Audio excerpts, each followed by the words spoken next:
માયા બંધાઈ ગઈ ને એટલે જવાનું મન જ નથી થતું. અમારો દીકરો શિરીષ ને એનો દીકરો ગિરીશ ગમે તેટલા મોટા થયા પણ છેવટે મારી સામે તો નાનકા જ કહેવાય ને. સાહેબ, આ ગિરિયો જ્યારે જન્મ્યો ને ત્યારે મને હતું કે આ ગિરિયો મારું નામ રોશન કરશે. ને આજે હું જ્યાં પણ જાઉં બધા મને કે ગુજ્જુભાઈ ગિરીશ કુમારના દાદા આવ્યા. ઓ દાદાજી, આ બેટા શું એકલા એકલા બોલે રાખો છો? આ જરા હું શું કહું છું, હવે તમે તમારો વિલ બનાવી નાખો. એટલે એમ નહીં, આ તો શું છે ને કે વિલ ના હોય ને તો પછી છેવટે ઝઘડા થાય ને લોચા પડે. સેના લોચા ને સેના ઝઘડા ગાંડા, બિલમાં છે સુધી લોચા થાય. આ 2 જોડ મંજીરા ને 4 થાળી વાડકા એને જોઈએ લઈ જાય. હા, પણ એટલે જ કહું છું, આ બધી આઈટમો વિલમાં લખો અને એકવાર ધર્માદામાં આપી દો. ને તો મને ડર એ છે કે મારો બાપો મને આખી જિંદગી સંભળાવશે. આ તને દાદાની મિલકત મળી એમાં તું આજે 2 પાંદડે થયો. તારી વાત સાચી હો ગિરિયા. આ તારા બાપા પર મને જરાય ભરોસો નથી. આ હારો જન્મ્યો ને ત્યારે મારો વાલીડો હાચું રડ્યો એનો તો બોલ. આપણે મોટા થઈને ગામ આખાને રડાવ્યું એનું શું? હા, આ સિરિયસ તો હાવ નકામો નીકળ્યો. પણ ગિરિયા, એક સમયે ગામમાં આપણી ધાક હતી. કેમ, તમે બારવટિયા હતા? ચૂપ કર ડોબા. 5 માણસોમાં મારું નામ લેવાતું હતું. લોકો મારી પાસેથી સલાહ લઈને જ આગળ કામ કરતા.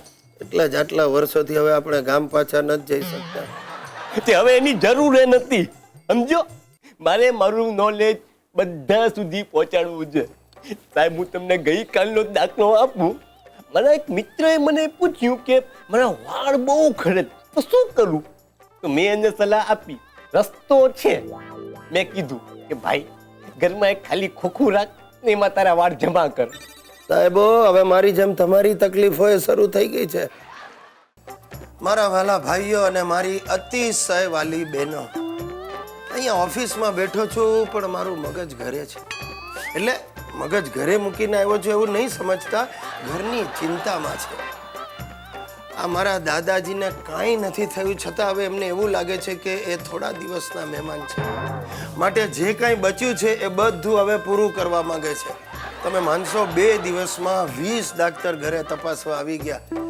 બધા એક જ વાત કહી કે દાદાને નખમાં રોગ નથી. અરે 2-3 જણાએ તો એમ પણ કહ્યું કે આ ઉંમરની આવી સશક્ત વ્યક્તિ અમે પહેલી વાર જોઈ છે. બધા ડાક્ટરોએ યથાશક્તિ ફી ઉઘરાવી અને મને એમાં થોડી અશક્તિ આવી ગઈ છે.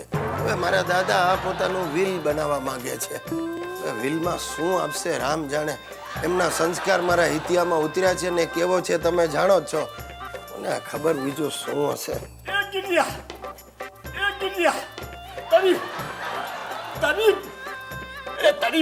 તારી ઓફિસની લિફ્ટ રિપેર કરાવ. હા, તમે અહીંયા ઓફિસમાં ક્યાં પહોંચી ગયા દાદાજી? જો ગિરિયા, તું આજે ને આજે વકીલને અહીંયા ઓફિસમાં બોલાવી લે. અહીંયા? હા, મારે ઘરમાં બધાની હાજરીમાં વસિયતનામું નથી કરવું. અરે દાદાજી, પણ એવું છે શું? તમારે વિલમાં આપવું છે શું? તગારું. તારે શું પંચાયત છે? પણ તમે ધીમે બોલો, બધા સાંભળે. હું તને અંદરની વાત કરું. મારી પાસે છુપી મિલકત છે. હા, ને મારે એનું વસિયતનામું કરાવવું. હે? છુપી મિલકત? ગામડામાં જૂની સાયકલ પડી છે. જરીની કિનારવાળા 2 ધોતિયા પડ્યા છે. ને 1972ની સાલમાં મારા મિત્રએ વિલાયતથી હજામતનો ડબ્બો મોકલાવ્યો તો એ પડ્યો છે. તમારે એનું વિલ કરવું છે? આ બધું મારે સરકારી મ્યુઝિયમમાં દાનમાં આપવું છે. એ તો મારા ગયા પછી તમે લોકો બધું વેચીને જલસા કરો એ માયલાના છો.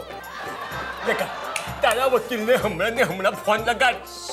દાદાજી, વકીલને અહીંયા ન બોલાવાય ઓફિસમાં. કેમ? છુપા કેમેરા લાગેલા છે, જુઓ. પણ તમે અહીંયા ફોટા પડાવવા આવો કે કામ કરવા? ચાલ, તું ઊભો થા, આપણે જ વકીલની ઓફિસમાં જઈએ. દાદાજી ઉભા રહો, તમે કામ કરો, તમે હમણાં ઘરે જાઓ. હું લંચ ટાઈમમાં તમને લઈ જઈશ વકીલની ઓફિસે. બસ ભલે, ચાલ ત્યારે જાઓ. ચાલો. એ ગિરિયા, આ તારી લિફ્ટની જાળી કેમ નથી ખુલતી? એ લિફ્ટની જાળી નથી, ઇલેક્ટ્રિક રૂમની જાળી છે. તમે જાઓ. પણ પાટિયા મારો ને. હા, જોયું સાહેબ, મારા દાદાને શેનું વિલ બનાવવું છે? નિશાળમાં હતા ત્યારની સાયકલ જેનું આજે 100 ગ્રામ મીઠું એ નહીં આવે. એમના લગ્ન વખતના જરીની કિનારવાળા 2 ધોતિયા જે ઉધઈ ખાઈ ગઈ હશે અને વિલાયતથી આવેલો હજામતનો સામાન એને તો દરિયામાં નાખવો પડશે. મને થાય છે હું મારા દાદાને જ મ્યુઝિયમને ભેટ આપી દઉં. It's a good idea.